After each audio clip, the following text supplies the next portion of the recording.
Ladies and gentlemen, welcome to Let's Talk Football, episode 8 of the NFC South Takeover with your hosts, myself, Kyle Yacey, Mr. Andrew Faber, and Mrs. Nicole Klychak. How are you all today? Well, could be better. Well, elaborate. Why could you be better?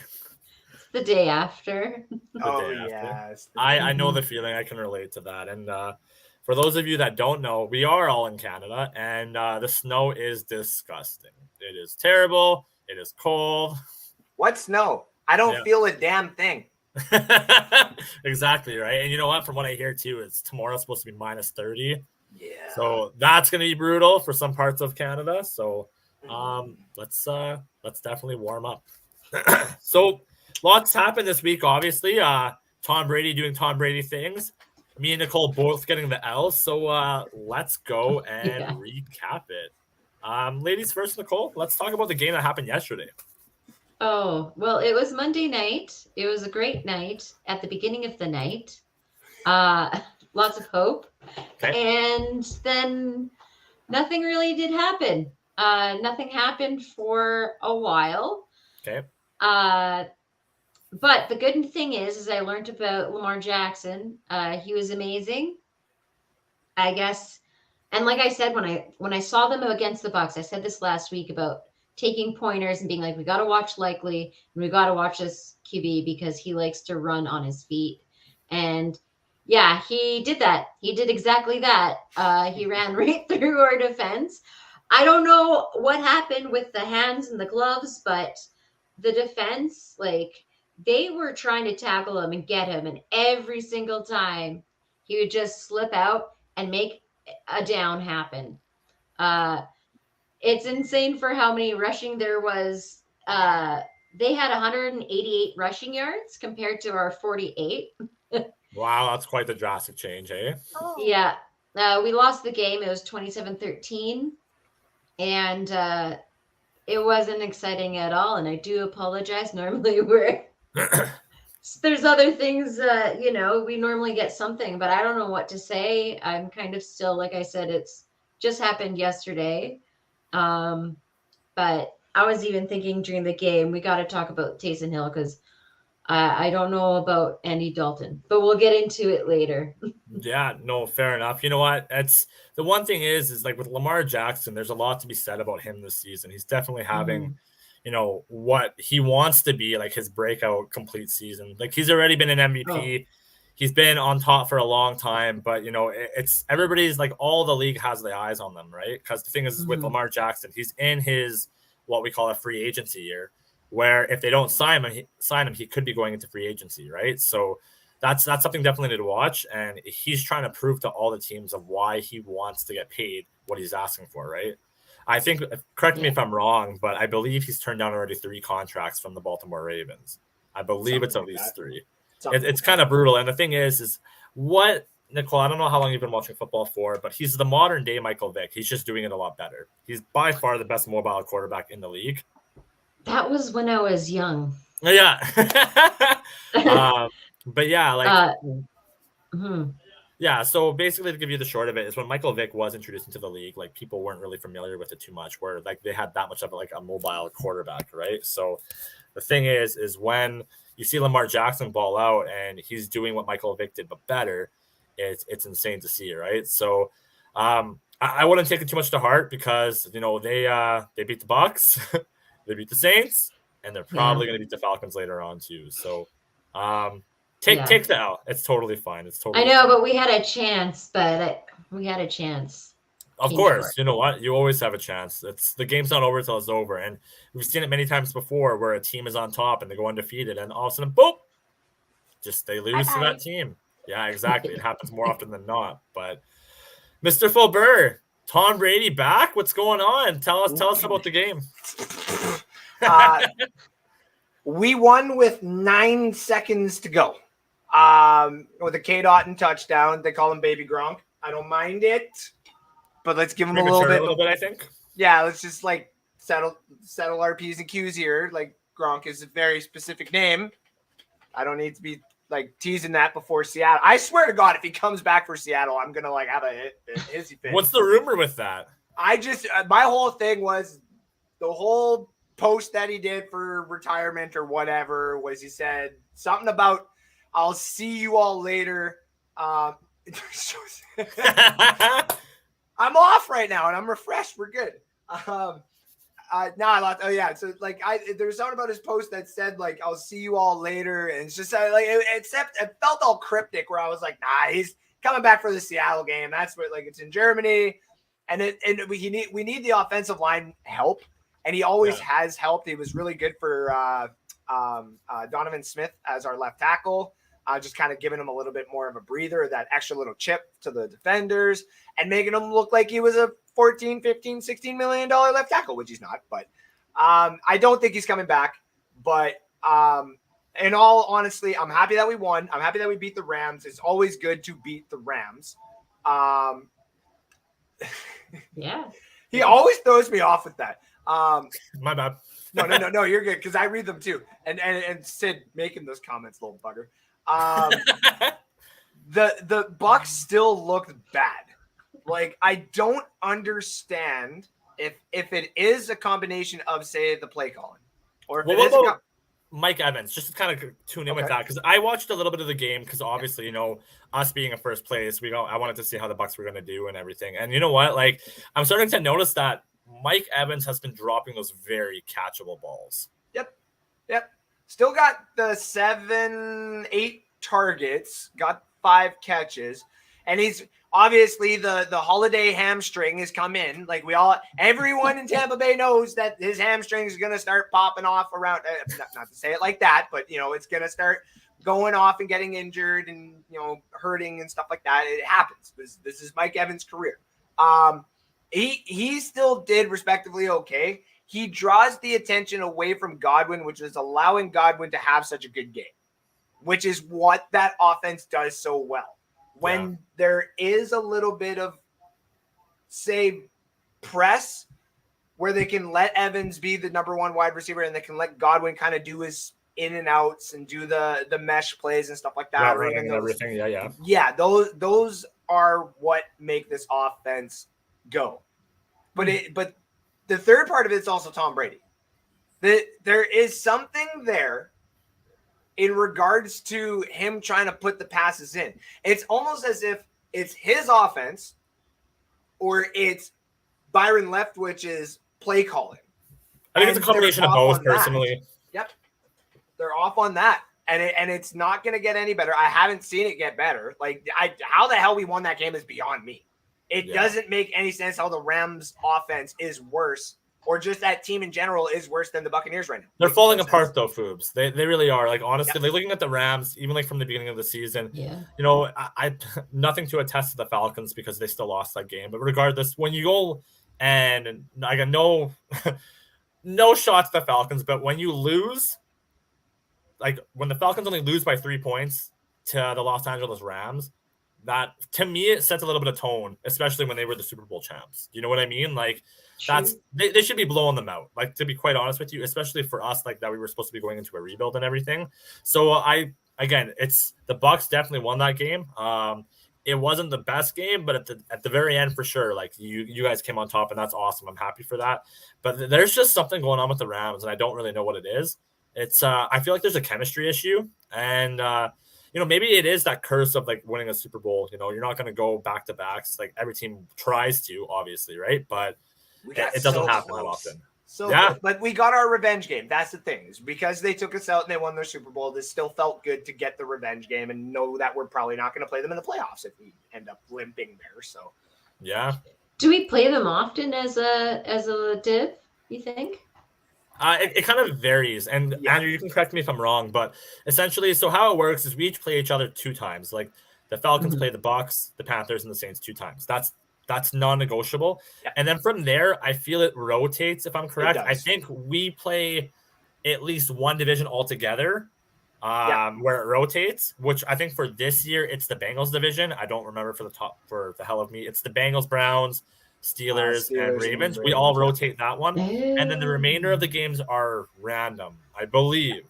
There's 2 to 4, if I'm not mistaken. Because, I'd have to make sure. Someone who's really good at, like, this kind of stuff, like, knowing these in and outs from what I've been told is like Kate, Sid as well, Nice. and Alex. Like all three of them would probably be able to be like bomb. But like, so shout out to all three of you. But there is random games in there. But it has to depend on certain like requirements, Like placement, right? Isn't it placement too? Like where you finished in the last year? Yeah. Like, for example, I know that they would have liked to have had the Bucs versus Patriots in the first season of Tampa Bay, or of Brady being in Tampa Bay, but because the scheduling wouldn't work and stuff like that, the schedulers, apparently there is people who do that for a living, could not make it work. So fair. Well, I guess that's something we'll have to figure out. So yeah, the Falcons game was really interesting from start to finish. I'm gonna be honest with you. I kind of had I wanted us to win. I thought we could have easily. I went into the game with hopes that we could have, and honestly, it was looking pretty good. So to kind of give you the cliff notes, CP definitely balled out, and it's good to see him get back and start scoring some touchdowns. Definitely, it's good to have our best weapon back. So that was a nice little plus, but. So the ending of the game is basically the whole telling of the game, to be honest. So Cam Dicker ended up there was a fumble towards it was actually Austin Eckler. My apologies. Austin Eckler actually fumbled the ball, and Taquan Graham from our team ended up recovering it. So he's running down the field, and I'm thinking, oh my God, it's a tied game. It's 17-17. I think we might be able to come back. Like, this is crazy. Like, they were for sure going to get the field goal. He drops the ball. Literally, I'm not even kidding you. That would have been our game. That would have been the win, but you drop the ball. So honestly, I'm not going to be sour about it. It wasn't a game that was super graceful. Mariota again was showing that he can't throw the ball. Like, he has the strength, but he doesn't have the accuracy. So you may as well call him another Baker Mayfield, to be quite honest with you. But it was really sad to watch. They capitalized on it. They recovered after they fumbled, so good on the Chargers. Field goal came on, and then it was a 2017 victory for the Chargers, so that's a good win. Tough loss on our part, but honestly, we have nobody to blame for ourselves. So, good defensive stand, though. I'll give you that. You guys did pretty damn good on defense. It's getting better. There's definitely some things that we need to work out. We are last in the division for allowing passing yards, so that's something to be said. Especially when they're saying that we have one of the best rated cornerbacks in the league, but AJ Terrell is not showing it this season. So I'm not really quite sure what we're going to do, but I'm hoping that Rashad Fenton, when he comes in, I know he played last game a little bit, but as he kind of starts to gel, hopefully he takes away from those sidelines. I do know that we have a depleted cornerback, roster right now. So I'm hoping that kind of changes and hopefully we get healthy, but that's neither here nor there. So we're moving on. But so there was some people that definitely stood out. I did mention it. Cordell Patterson had 2 touchdowns, 44 rushing yards, nothing too spectacular. But when he did rush, it did count. So that's obviously good to see. I do like how he kind of, to me, it's very comparative to Leonard Fournette. He's a power running back, right? So he likes to break tackles and stuff like that, and that's really good because he's got the size, he's got the versatility. So it's really nice to see that. Only 9 receiving yards, but it's really nice to see, him take some pressure off of Tyler Algier and Caleb Huntley and all those people. So that was really good. But for the dud, unfortunately, it's going to be Taquan Graham for basically what I mentioned.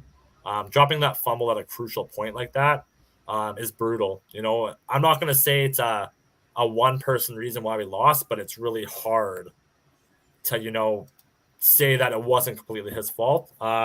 Also, my other dud was also Drake London, unfortunately, because also at another crucial moment when he was, I believe, on the 7-yard line, he also fumbled when all he had to do was go down.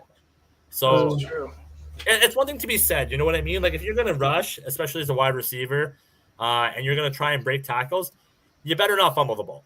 Honestly, especially in the red zone, that's the one thing you don't want to do because that could have easily been the whole deciding factor of the game where we could have won it. So, it's really tough, but, all we got to do is move on and hopefully we learn from it. And, it's going to be tough. We're in the primetime game, but, that's all for me. So, Nicole, what do you think? Who are your studs and duds, my friend? Oh, well, I was going to say my stud's Kamara. He got 70. He's now at 71 touchdowns. And I really do like him when he's healthy. He started breaking loose and getting some rushing yards, but there wasn't really much excitement or joy for choosing some studs in the mix. Yeah, Kamara, he's a good solid.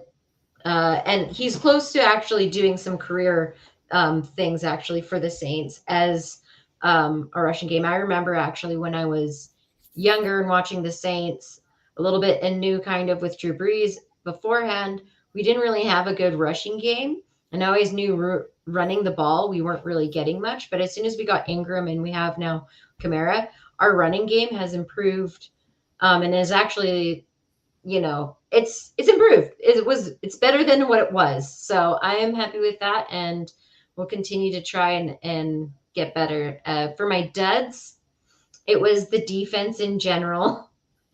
I don't know if you guys saw or watched the game, but there were several plays where you could just actually tell there was miscommunication on the field with some of the safeties and for covering, and that gave a perfect window of opportunity for them to either, run the ball. Well, it was almost like they almost had even two running backs on the field because Mr. Jackson was running like, one of those guys. So like a gazelle running from a deer. I mean, a gazelle running from a lion. Sorry. he ran. I would like to actually see how much rushing points he had because I was not quite happy about that. But yeah, so that was my duds was the defense. There was a lot of holes, and as well with the tackles, they couldn't grab them, and that's what led, I think, to a lot of the game. Although also too, our offense didn't even really produce anything. It was just field goals. So yeah, good for Will Lutz. Yeah, I guess so. You kind of like made me think of a question actually. So I guess in today's age, and I guess this is gonna be like a round thing. What do you guys think matters more? Like if you had to pick, do you think the rushing game matters more, or do you think the passing game matters more in today's, I guess, football? Because I think comparatively, like beforehand, and from what I see that people that are long-term NFL fans, they would say that the rushing matters more because that's how it used to be. It's breaking tackles and running it in, and it wasn't so much of the air game. But is that the same situation in today's football? Andrew? Yeah, I was going to say always ladies first, in my opinion. I think it's an equilibrium between the both. I remember I missed the rushing yard guys like that would do that when we didn't have them. But it slows the game down. That's what I know. It slows the game down and it puts the time and possession in your control. And as long as you have, from a soccer player stance, as long as you control the ball and you have possession, you control the game. Yep. So, fair. I would say passing, and it's only because it changes almost. I would say every maybe 3 to 5 years. So like we were seeing Zeke and Saquon and all those guys get drafted high because it was an actual running back league. But now and stuff like that, you're finding Zeke, which is essentially Najee Harris at like the 17th overall pick or in the second round and stuff like that. Like they are available later on. So it will change again. Like it will go from being a passing league right now to a running league in probably another 3 or 4 years. But you did see it happen this, what was that? Was it a Monday game or the Sunday night game? The Tennessee and and that's what I'm referring to actually. It's exactly what he was gonna say is Kansas City's defense is built for pass. That it's literally built for pass because if the Chiefs are gonna beat you, they will literally put up 55 points and let you put up 53. Like that's what they will do. But the second that you got a Derrick Henry, there's another one too, Jonathan Taylor. Yeah. Those two running backs single-handedly took the Chiefs down. So, almost, I guess, on Sunday night. But like Malik Willis had 80 yards passing. Yeah, he did pretty good actually. Good stats that game. Yeah. I mean, I guess like respectively for only 80 yards passing, but like Derrick Henry just was like, screw it. I'm going to do it myself. Assembled all the Infinity Stones and was like, here we go.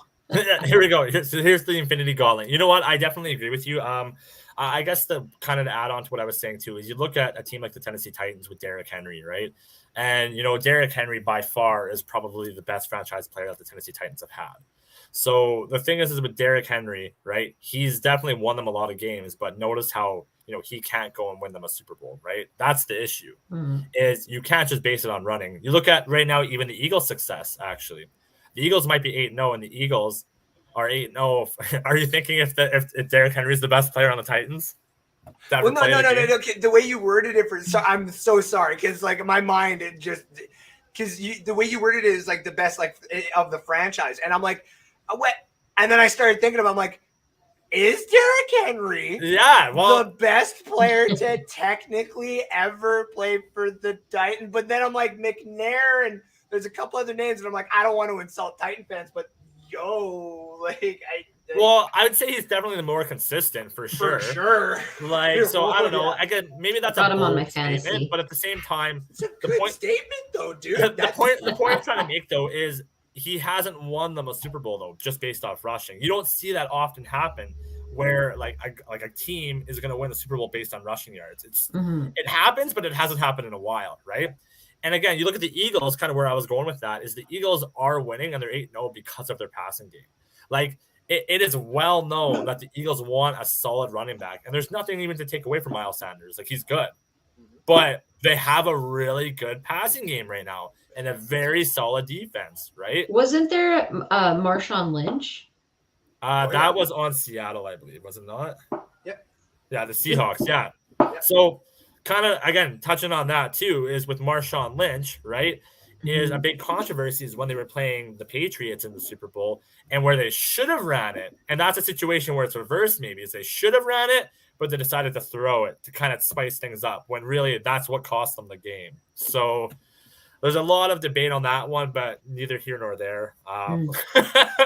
It's just, I don't know, food for thought. I guess maybe that's the comment section can kind of go and comment on that. What do you think matters more, the passing or the rushing game? So not to take away from you, Foobs, but who are your studs and your duds in the game? Oh, dude, listen, you brought up some good content where and now my mind is lit. I see some of the comments here going too.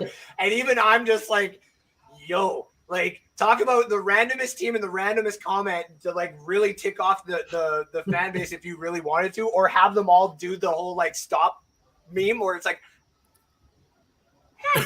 maybe. So maybe. Listen, you literally said something there that Stephen A. Smith would get a whole day's worth of talking about type thing. So props to you. That's content. Appreciate it. That's literally content because people are talking about it in the comment section, and people will be talking about it. My studs right off the bat for the Buccaneers. This is a random one. Rachaad White. Okay. Leonard Fournette, I love you to death. Playoff Lenny will always exist in the Super Bowl that we had. I love that you're getting paid and stuff like that. But whatever it is happening here, whether it's that video and stuff that was getting posted about the whole Jameis Winston thing, people bitching and complaining, blaming and complaining, not say nothing. All that kind of stuff on the plane.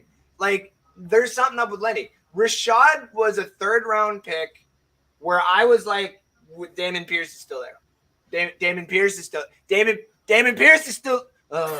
and I was like, this is gonna be another Vaughn. This is gonna be everything. He has been the one saving grace of this offense where when I see him on the field, and this is very early, but it is a B-rated Le'Veon Bell in his prime, where he's very that's bold. I like that though. He's very, very, very patient. He's waiting to see what his offensive line does. Mind you, his offensive line is more scrambled than our damn play calling right now. Yeah. But he sees it. And he actually is asking for that pass catching. And he's missed a couple and stuff like that from Tom Brady. But he doesn't. Well, that too. And Tom Brady has specifically said before too, I will throw that ball kind of towards you, but also away from you if I don't think it's going to be a good play. And Rashaad's not used to that. And he's doing good. So he's been he's my stud. I love him. I really do. He's been doing absolutely amazing things. Today they also said that it might be his backfield now. They might start using him a little bit to a lot more. Well, so how long is Lenny going to be here for? That's the real question, right? He's 23 years old. Lenny? How old is he? 23? I think he's older than that, Nicole. I'm pretty sure. Mr. Rashad White? Oh, yes. got you. I was like, Rashad's 23. I was like, Lenny's 27 or 28. So yeah, he's like around our age. Yeah. So I say Lenny's only here, in my opinion, until this season's done. I think the Bucs after this season, when Brady's gone and probably goes to the 49ers or whatever, we have to start saving money and drafting replacements. That's why we don't trade our picks, and I get that. And you'll have to start cutting some of these players and some of these contracts, and I think you'll be one. Yeah, fair. Okay. Yeah, no, that's I definitely agree. Rashad White, like he's definitely been, you can see that he wants it. And that's the thing that I really like is, I don't mind if a team loses, but at the same time, if you hold your head up high and, you go in there and you try with the intention to win, to me, I think that really matters. Right. So to see that, that's always a good sign for sure. Right. So yeah, no, kudos to him. He's definitely a player you probably want to keep because those are the players that will ball out when you need them the most. So, what about on the reverse side? Quickly for my dad, I don't want to talk about this anymore because I made a show that said this could be the greatest offensive line we've ever had, and our dad is our offensive line. It sucks, and I should have never made a show about it. Let's go on to Nicole, please. No, okay, we're good. No, that's fair. I do have to say though, it's quite interesting to say that it kind of both happened this week that it was both teams that are in LA, right? What do you mean? Like the your guys' games there. Oh yeah. Oh yeah. I guess so. LA Rams and LA Chargers, LA right? teams, yeah. Yeah, maybe. The contenders of the SoFi Stadium, which is by far probably one of the nicest stadiums in the NFL. Actually, it looks so beautiful. It would definitely, yeah. I think it was built to be that way for at least the next 7 years until they somewhat either. And the surrounding too. Is unreal. Like, do both teams share the stadium? They must not. Yep. Yeah, they do. Both teams share the stadium. They obviously just home games and stuff like that, Nicole, for example, on a schedule and stuff. So the LA Rams would have to either be on a bye week or out of town when the Chargers are playing at SoFi Stadium. Now, if both teams were to play each other and stuff like that, the logo that would be posted on the field and posted around the stadium would be the home to that schedule. Just like Jets and Ash said too, actually. The New York Jets and the Giants also share a stadium. Now hold on. I want Nicole, since your kind of mind is getting blown here right now. Are you ready for this? I don't know if you've known this. You ready for this? What? There are teams, there are stadiums, arenas, I guess you would say, that have both hockey and basketball teams playing in the same stadium.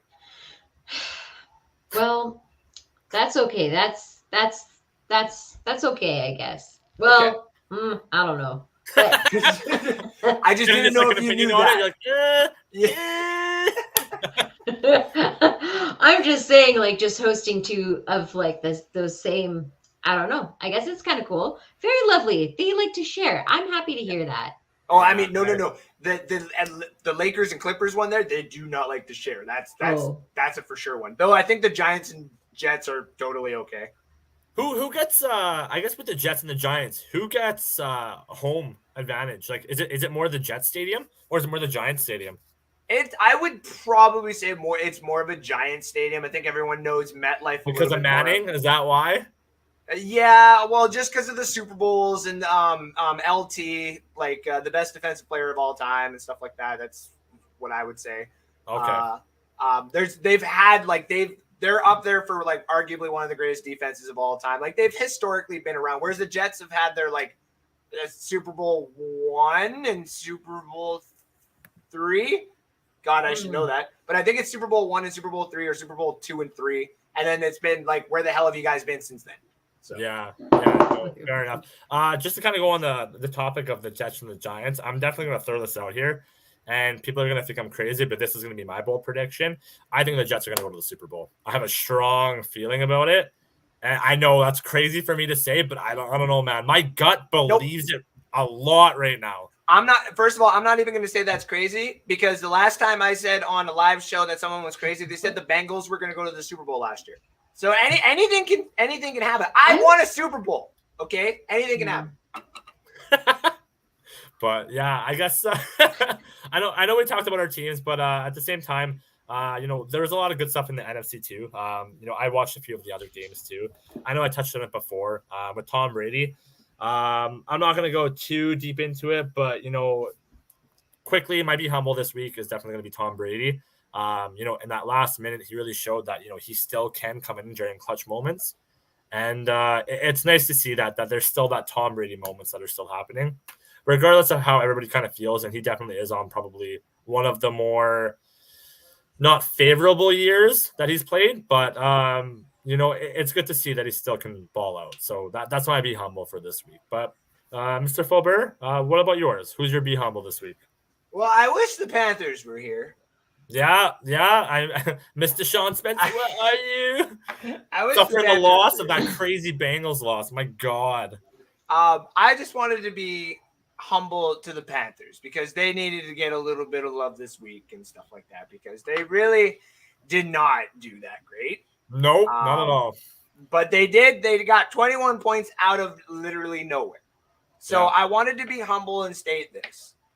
The Carolina Panthers may be the most intriguing and we'll just go with intriguing. They might be the most intriguing landing spot for any new head coach this offseason. Absolutely. They not only let's just admit when they have the full white and the black and the blue jerseys going on, not when they just try to go one color, but when they actually have all three colors, they are absolutely gorgeous. Literally gorgeous. Take that team, move it to Toronto so I can appreciate that a little bit more. That's close enough colors too. Just a little bit of an off blue. Thank you. Now, that being said, they've got obviously DJ Moore. They've got a franchise left tackle. Yeah, they don't have Christian McCaffrey anymore, which is fine because you do have Chuba. And whether Chuba is a full down back, you can still go into the draft knowing that you have at least a decent backfield ready for you there. You have cap space. You have a very, very, very good defense that plays top tier when they have something to play for. Beating the Bucs was one of the biggest things that they have wanted to play for, and they got it the other week. And I did not realize that until I had seen a thread by Panther fans saying, we got our Super Bowl this year. Let's look towards the draft. And I was like, is that really how you guys thought about that game? That is amazing. Wow. And that's just how we do not see from, say, other fans' perspectives. I'm not saying that is amazing, though. You bring up a good point because you know what? Everybody's goal is to go and win a Super Bowl, but that's not what it always is about. To me, even as a Falcons fan, right? I don't anticipate going to a Super Bowl. If it does happen, this year, I'll blow my mind, absolutely. But for me, the bigger thing that I'd want to see is just giving Tom Brady his first loss to the Falcons. To me, that would be my Super Bowl in a sense. That's actually a very valid point that it's not always about the end goal, but it's those, I guess, accomplishments in a team other than a Super Bowl that sometimes matter the most, overcoming certain obstacles and challenges for sure. Yeah. Whether it's the smallest of ones too, whether it's just beating the one specific team or winning the whole thing at the end of the year. If you just do it, you're going to get that momentum and your guys will play for you. Yeah, absolutely. Absolutely. No, that was great, Andrew. I like that. What about you, Nicole? My be humble? Yep. I was going to go, I forgot, well, I almost did forget, but I didn't. I was going to say Lamar Jackson. Just because I had to be humble to him. But I'm going to stick within our little circle group. And go with Rashaan Evans. Oh, yeah. He got the 6 for 6 tackles on the game. And, yeah, I think I'm always a defensive player. I think he's really, really great. And he's on your team. Yeah. But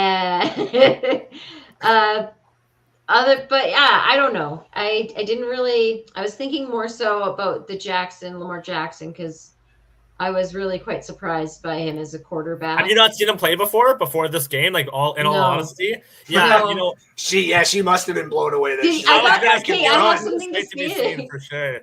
Apparently, he was selected by the Ravens as the final first-round pick of 2008 NFL draft. and he became the Ravens' starting quarterback in his rookie season after an injury to incumbent Joe Flacco, and clinched a division title with the team, also becoming the youngest NFL quarterback to start a playoff game at the age of 21. Yep. Yeah. He's unreal. Like I wasn't kidding when he's like like an improved Michael Vick. Like he legitimately is unbelievable. Like he was very fun to watch when he was in college for that final year. Like that was when like I kind of met like Alex and the whole like we started talking college guys and stuff like that. And Lamar, like I was like, Lamar Jackson deserves to be a first round pick. And then we're watching the draft go, and it was like the 32nd pick. Once I saw the Ravens trade up, I was like, there's no way that they're gonna. And when they said Lamar Jackson, I was like, Jim Harbaugh about to do some stuff. Here we go.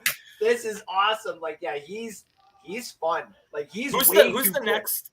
Is there like a rushing quarterback in this next draft? Like I know there's a lot of good passing quarterbacks, but. So if anything, Bryce Young is a scrambler, but he's got decent speed, respectively. I'll give him that. CJ Stroud is going to be a slower version of that. Will Levis is basically, in my opinion, the highest ceiling he's going to be is Josh Allen. The next one after that, so you have the Malik Hooker, who can actually throw, but he's more like a skinnier version of Cam Newton back in the day. So if you can imagine that. The rusher that you're looking for, the guy that is, I want to put a guy who's got legs kind of thing, like Lamar Jackson. And I don't think he's as fast as everybody thinks he is, because everybody's on his train. And I'm a little bit more laid back, but it's the Florida Gators, Anthony Richardson. He will probably be the next Lamar Jackson. But I'm like, hold up. Like you want a guy who can pass, right? Like Anthony Richardson, in my opinion, needs improvement because he takes like 50 years to throw a ball. Yeah, fair. That's but that's your guy. Yeah, I guess we'll have to see. That's the one thing I think I look forward to most in the draft is just to see those players that break out and they shock people. I love that. But let's take a little commercial break, ladies and gentlemen. So we've been talking for about 38 minutes. Everybody needs a little chance to kind of, just take a little break. So, a word from one of our sponsors. Thank you.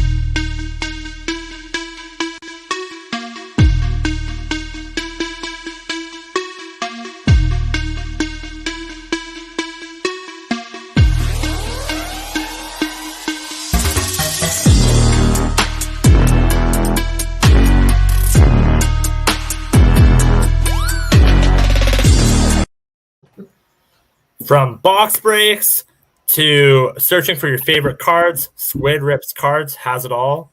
If you're looking to start up your football card collection, or you're just looking to talk fantasy football, which also he is, I believe, on right after this with Ash Swinton and David Wright. So if you're looking to see what you're going to do in the waiver wire, or you're looking for cards, he's your guy. Definitely amazing guy too. Amazing. Check them out on TikTok live too. Yeah, TikTok, and I think it's Snapchat also. I'm pretty sure.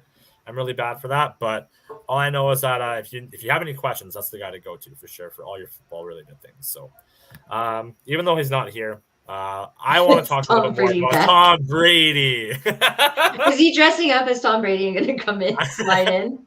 Listen, Andrew Faubert, I know you're not here right now, and I'm speaking to your ghost, but let me tell you something, okay? Tom Brady might have been seeing ghosts last game, and that's why he might have been balled out.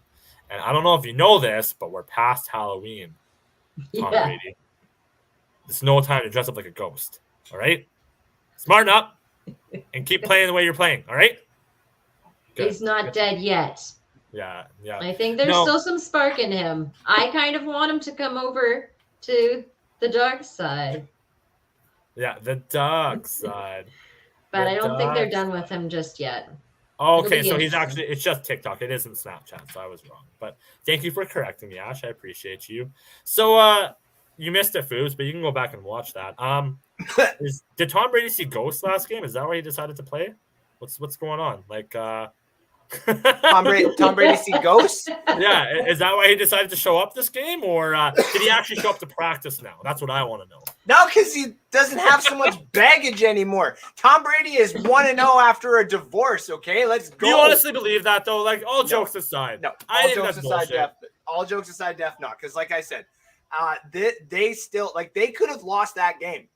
Like if Cade Otton did not catch that ball, they lose that game, in my opinion.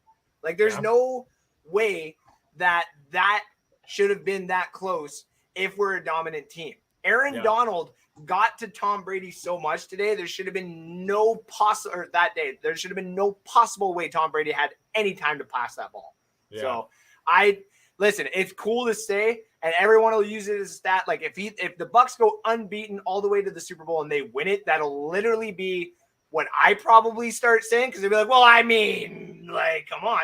But at the end of the day, I do not think that's the answer. I just think that they got away with one and the Rams kind of lost it themselves. Yeah, I definitely could agree with that.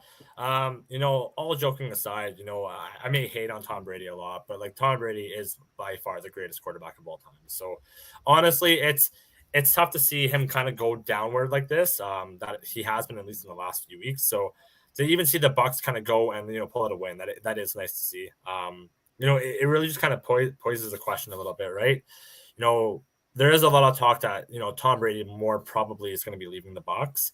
And with that, who knows what kind of players he's going to be taking with him for sure, right? But I really hope that, at least the Bucs do kind of make somewhat of a run for it, because if this is indeed his last season and he doesn't go and trade with the team, which I do think he's going to be going with another team, but besides the point, let's just, put it out in the universe that it might happen. It would be terrible to see him go out the way that Peyton Manning went out. So 1,010%. Yeah. I did not even like the way, like, Peyton's still my favorite quarterback of all time, and I hated how he left. Like, I don't care. It's like, well, he won the Super Bowl. I don't care. Yeah. I don't care. Like, it doesn't matter. He went 16 for 22, I think, for touchdown to interception ratio, and then got Brock Osweiler overpaid because he had to step in. Oh. Yeah. Yeah, like, not a fan. Yeah, it's tough because realistically, even with Tom Brady, for all the Bucs fans that are watching, I'm sorry to say, like, there's a very good chance he's not going to be on the team next year. And what I think is going to happen is I don't think he's going to sign an outrageous contract, to be quite honest with you. I don't think it's actually more than a 1-year contract. And I think he does it to try and go what, no quarterback has ever done before, right? Mm-hmm. I think he tries to go to get the 3 different teams to a Super Bowl and win. And that's where he just cuts it all off. That's what I think. If I predict what team, I have no idea. I'd rather go to a team that's never won a Super Bowl, personally. Yeah, like, to be honest with you, like, as much as I don't see him going in a division, like, if he did go to the Falcons or he did go to, like, Miami, Detroit, like, the Saints, no, I don't want to see that. No, sorry. I mean, I really don't either. Question. But yes, Nicole, you're putting your hand up, absolutely, so patiently. You have the floor. I was just curious. With Tom Brady, do you think that he could maybe transition into taking a bench and actually having the team utilize him in training other up and coming quarterbacks underneath? I don't. Or is that like no one's going to take a backseat about being a quarterback? Honestly, I would have said yes before he signed that deal as a broadcaster and saying that, he's going to be on the station. So now it pretty much solidifies that he's going to be doing that for the next bit. So I don't know, correct me if I'm wrong, Foobs, but the way I look at it is if he were to go and do that, you'd almost want to do that right away. Like, you're not going to want to go and broadcast and then all of a sudden go and try and teach a quarterback. Like, you're going to want to do that almost right off the bat, so you still have that knowledge and that freshness of, understanding how to, like, have that football IQ and knowing how to read, like, a defensive line. Because it would be great if he could have a protege, like, underneath of him. Now, sorry, go ahead, Kyle. No, you go ahead. Absolutely, you go ahead. All I was going to say to that is, like, with the whole protege thing, I think they kind of gave him the whole Kyle Trask thing, but I don't. Tom Brady's mentality is the same as, like, Michael, and I'm going to throw some names out there and people are going to be like, what the hell? Well, they're goats. Like Michael Jordan, Kobe Bryant, Babe Ruth back in the day, Serena and Venus, like a few athletes like that, where monotonous and other crap doesn't matter. What matters to them at the end of the day is winning. And that's what drives them. Michael Jordan's was, whether it's the gambling or the baseball and the money, whatever. The guy left for 2 years, came back, won 3 in a row after that, and then it was the body and the things deteriorating after that. Like, the guy's drive was amazing, which then led into Kobe.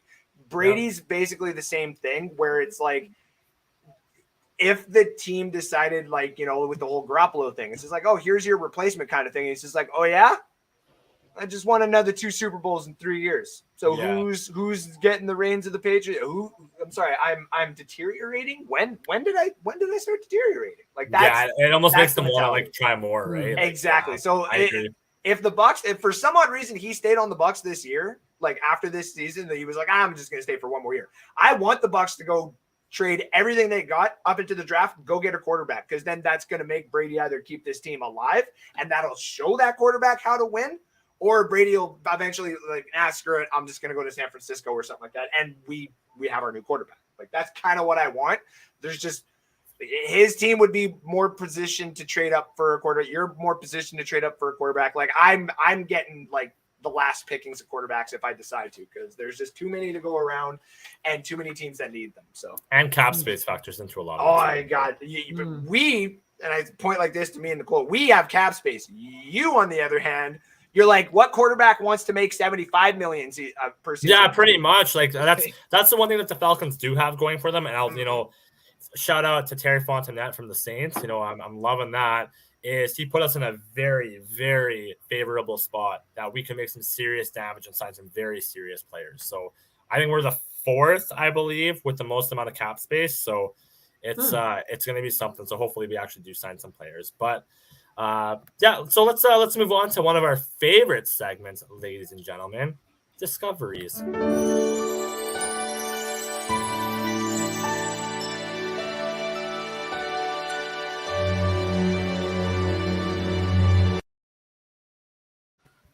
Beautiful.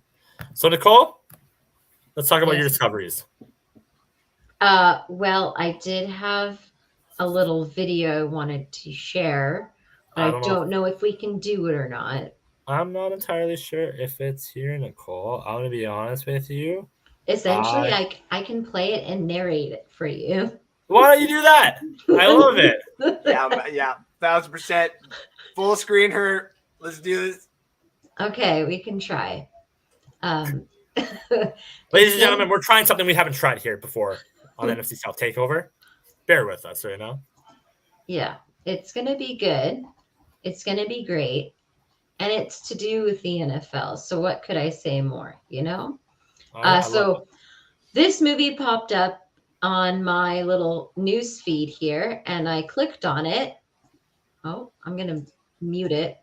Okay, there we go. There's an ad playing. So it's the man behind the custom thigh pads. And you might be thinking about this being like, what do you mean custom thigh pads?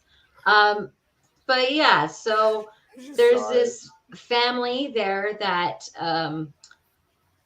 created this company for the custom made thigh pads that go on their protection underneath their uniform. And I don't know if you guys have any players, but if you can kind of sometimes see replays, you'll see that they actually have customized thigh pads that kind of shine through their jersey. He's pulling it and showing it. There's the mark there. And it's a local family that has made this. And at first it started at college and someone wanting it, and they did it for like special. Oh, there's the Joker. There's this guy. Yeah.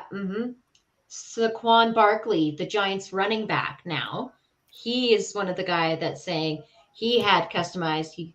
And then he went into the NFL, and then all of a sudden, all these guys from college went in and wanted these guys that were already now in the NFL because they got such a good reputation. So that's what I learned from my discovery this week is the customized thigh pads and this family that ends up making them for people. I love it. I do love it. I wish we would have had the video, but obviously I'm sorry, Nicole. Things went a little bit weird today, but Well, maybe we'll show it next week, but I If you want to Google it, you can. Or It's it will the be man behind the custom thigh pads. What Nicole will do is post it to the Let's Talk Football Facebook page so that everybody watching will be able to see it. I like that. You know what? That's a great idea, Nicole. Foobs, what's your discoveries this week? I discovered. I was gonna be savage. Be like, I discovered I still hate every other team in the NFC South. I actually had this written down on my phone. I had actually discovered that there's a family resemblance between the head coach of the Atlanta Falcons and the owner, I think it was, or something like that. Of the Falcons, or of FedEx. Yeah, no. So Arthur Smith's dad is an owner of FedEx. That's what it is. Yes, that's what it is. So the head coach of the Atlanta Falcons, his father is the owner of FedEx, and I discovered that in looking at other stuff for mock draft purposes and stuff like that. That Arthur Smith for a little bit by teams when he was doing his I want to be a head coach, someone hire me kind of thing. There was a couple of teams that when they did his interviews were kind of like the whole Josh Rosen thing where it's is he in this for the love of football or is he in this for the want of money? Because he already has money and he's just going to add to his wealth kind of thing. So is it just for him to get a quick payday kind of thing and leave, or is this for this? So I've kind of discovered that there was that, and I've actually discovered that there's a lot more players that actually would play for Arthur Smith than is out there. If a bunch of players in the NFL could literally anonymously write down the top 32 coaches in order that they would play for and stuff like that, Arthur Smith would be in the top 10, 1,000% from what I have understood. I gotta say, it's pretty crazy actually to think about that the Atlanta Falcons, they actually do have quite a bit of money. It's pretty surprising between the owner Arthur Blank and the head coach Arthur Smith. They both are loaded with money. Loaded. Blank check is what they call them.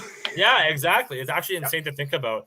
That's the one thing that I can say about the Atlanta Falcons too. Actually, is the one thing that I can confidently say is I don't think coaching is the problem. I don't think Arthur Smith is even close to being on the hot seat. And honestly, he's been, he's going to be around for a little bit, and it's kind of good to see because he is transforming the team the way that I would like to see it kind of transform, where hopefully we are a good passing and rushing team. So, he has a great offensive scheme. And apparently Blank owns Home Depot, potentially. That's. So it's not just a blank check. No. No, he's making the blank checks with the supplies from Home Depot. That's what he's doing. You can't just buy an NFL team in Atlanta. No. Blank check. Write the numbers on this blank check. You let me know how much you want for it, buddy. All right. My discovery was that kickers used to kick without any shoes on for the longest time in the NFL, and I had no idea about that. So that's awesome. This was a big thing in the 1980s, and some teams that were really famous for it actually were the Eagles, the Broncos, the Steelers. They were actually really known for that. And one of the most famous ones was actually Tony Franklin, who played for the New England Patriots, and he actually made, which is insane to think about, barefooted 59-yard field goal, which is crazy to think about. And you know what? It wasn't even a rule that was changed to kind of defer them from doing that. The only reason why they stopped kicking barefoot is because the NFL was starting to blow up at this point, and it became a big money grab. So essentially what ended up happening is places like Sport Check and Nike and all these companies that produce footwear started making shoes specifically only for kickers, which is the only reason why it stopped. Oh, wow. Yeah, that's the only reason. There was never an official rule as to why it stopped. So that's my discoveries. I thought that was pretty cool to think about. And it kind of like made me want to go back and just watch some of these kicks that were absolutely insane.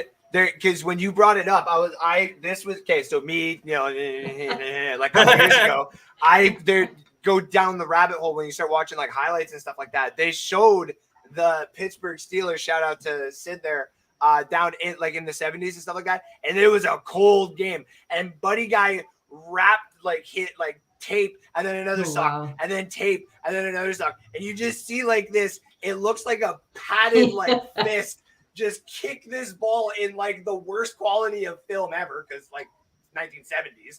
But it was so cool. I'm like, that's not a shoe. That's not a shoe. And that's how I've known that for a little bit, but I literally forgot about that until you reminded me. I literally never knew that. I literally never knew it. Things hippie ever. feet. Yeah.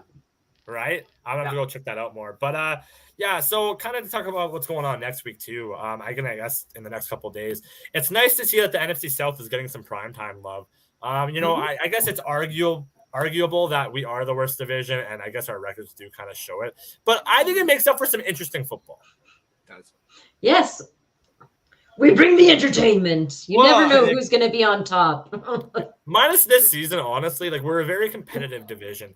And Yes. like I know it's been called the NFC Beast and stuff like that. But in all actuality, this is the first season that I've seen in a long time where the NFC East has actually been that competitive. Like it's been for the most part, it's been blowout and stuff. So I let them have their shine. But our division, for the most part, minus the Saints dominating us for like the last how many years, has been pretty close actually. And it's not uncommon for at least two teams to go into the wild card of the NFC. So yeah, it's nice to see. I know the Falcons are playing the Panthers, which not a bad primetime spot. I know that, you guys just had one too on the Monday with the Ravens and the Saints. So that's nice too. But, I looked at the schedule and it's kind of insane to think about. Like there isn't a lot of NFC South primetime like matches this year. Yeah. Why do you think that is? Like, that's kind of weird. A lot of the AFC, what was it? The AFC West with the Broncos, the Chiefs. Yeah. I think that's what drove most of it away. It's because it's like any advertising thing, and anybody out there will kind of eventually know this too. Is like it goes. What did the people want? For 2 years ago, is they wanted Brady and the Buccaneers. So you're going to get Brady and the Buccaneers like 7 times in prime time. Last year, what? Stafford went to the Rams? Oh, yeah. You did. Russell Wilson to the Broncos? Oh, yeah, here we go. Like Monday, Sunday. And then it was like Devontae Adams to the Raiders. Like that also changes it. So whatever, it'll probably be next year.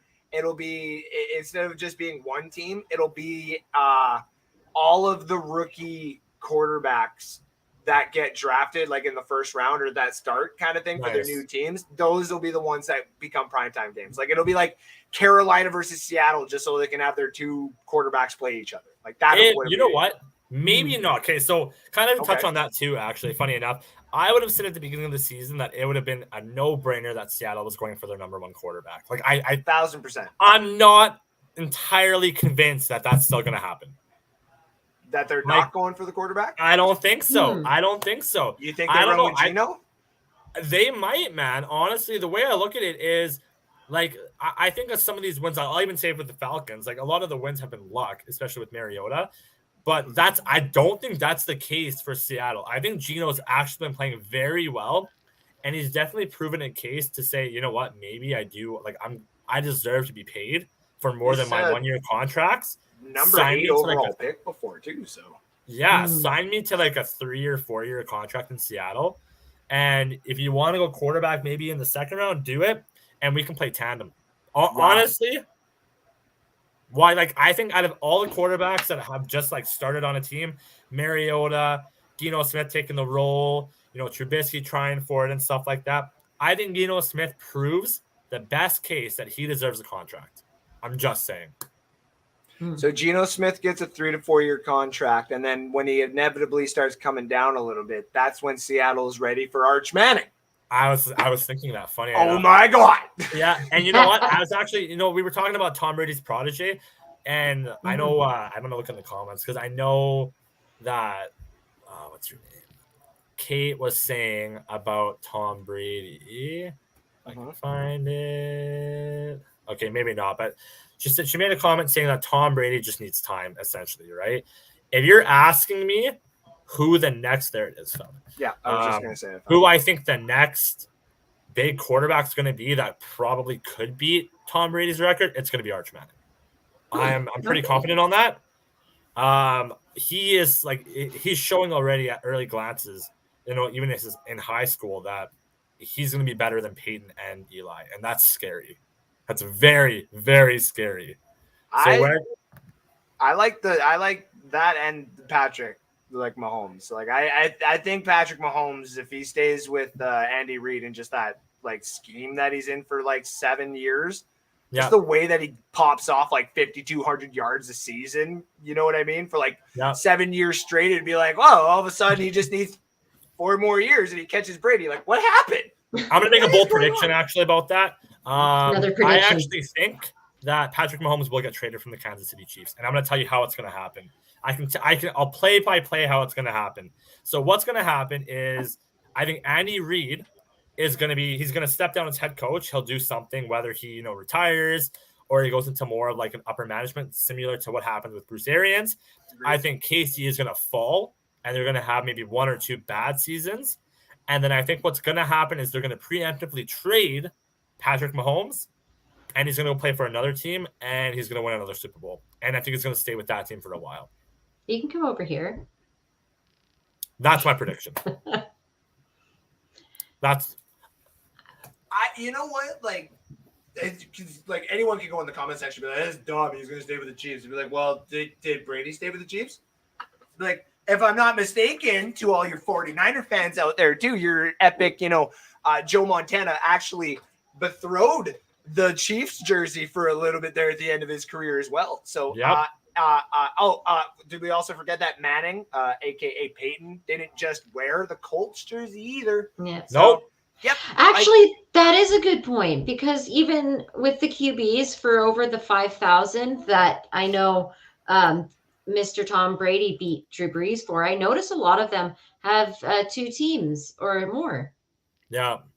It's the 2 team is I'll call it rare. It's not unheard of, but it's rare for a QB to get 2 rings with 2 different teams.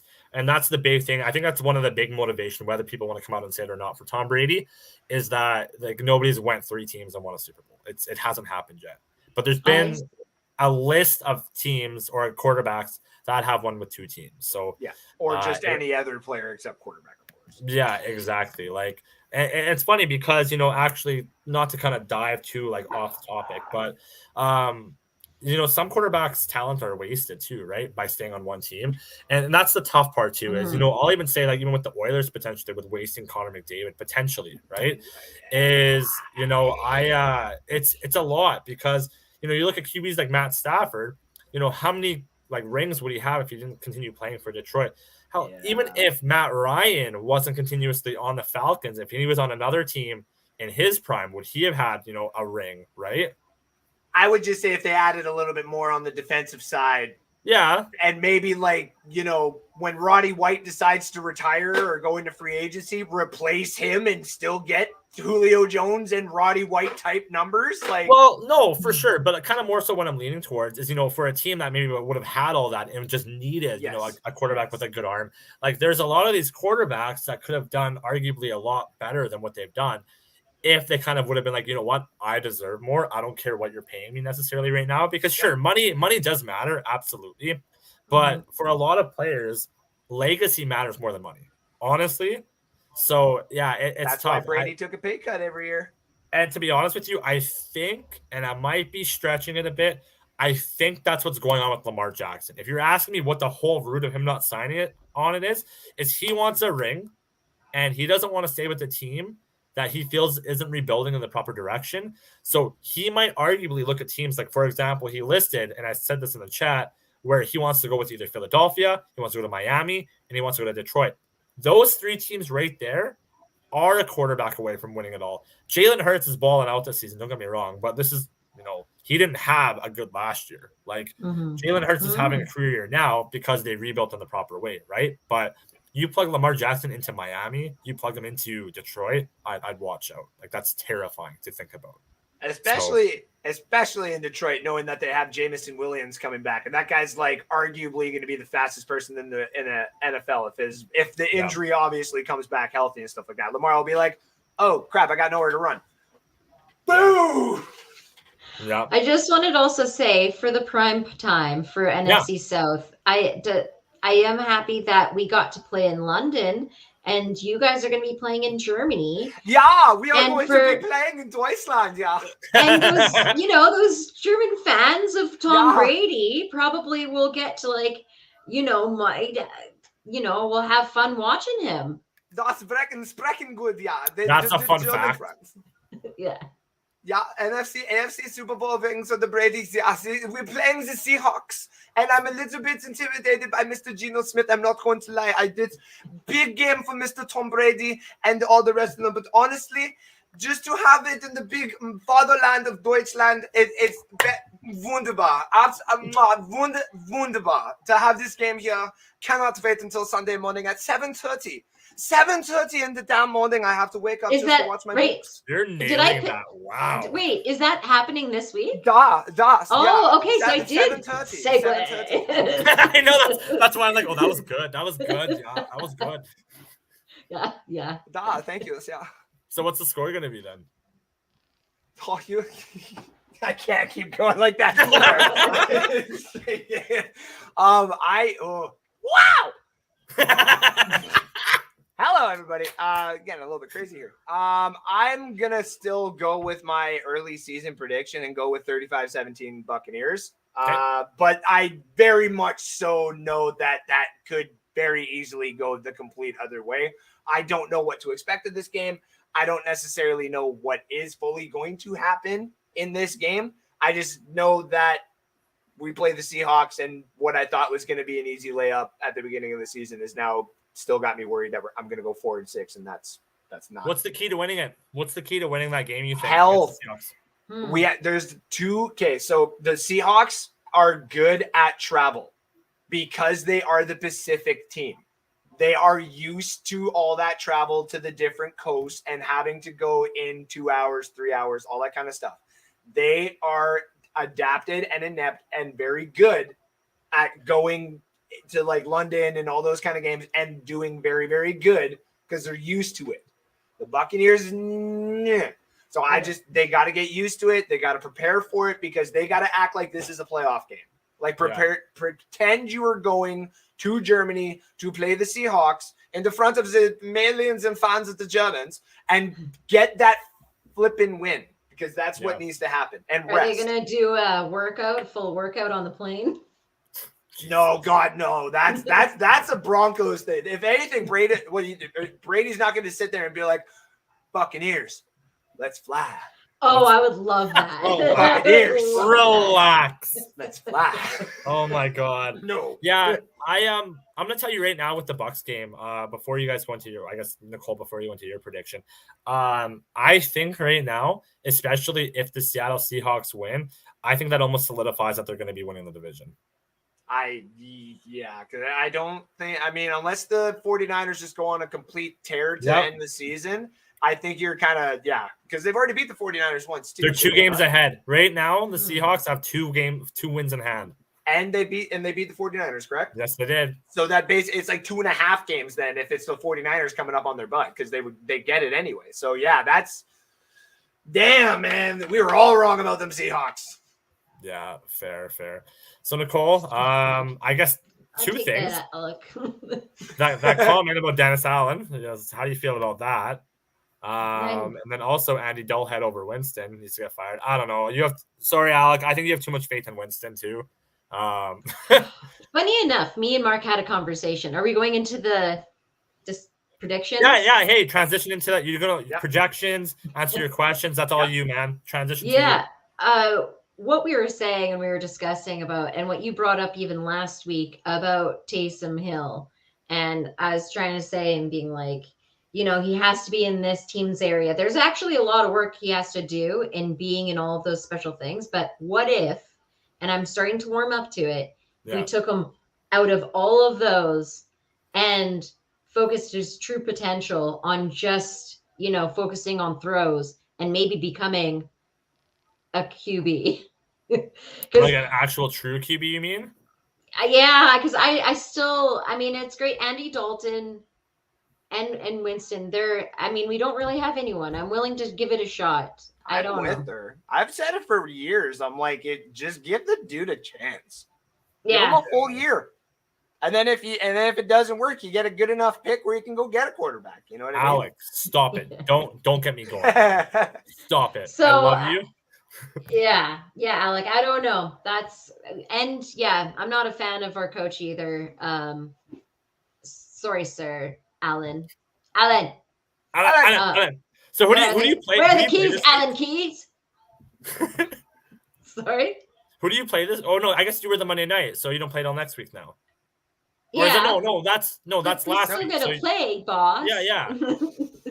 Just getting my all mixed up over here. Put him in the game. We're gonna be playing against Pittsburgh Steelers. So actually, Sid, that's your team and your quarterback. So yeah, that's we got. Michael Thomas is actually on the IR. I know we didn't get to speak on that half tonight. What? Michael Thomas is on IR. So he'll be out then for 4 weeks. Wow, that's like his second home. Wait a second. Are you being sarcastic? I was. I'm so sorry. Listen, I'll love your Saints more than I'll ever love Michael Thomas. Okay. I'm giving people the news. Slant Boy either needs to cut the damn toe off, like I said in the damn chat, or just get on the damn field, man. Yeah. But you know what?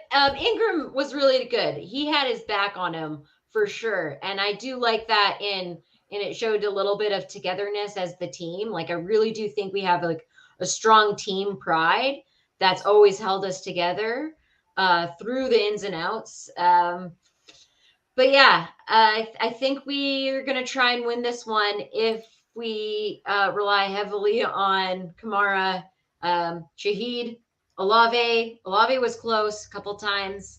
And yeah, Sid, I'm sorry, but you're gonna go down. But I will be taking all your names down. Oh, I like it.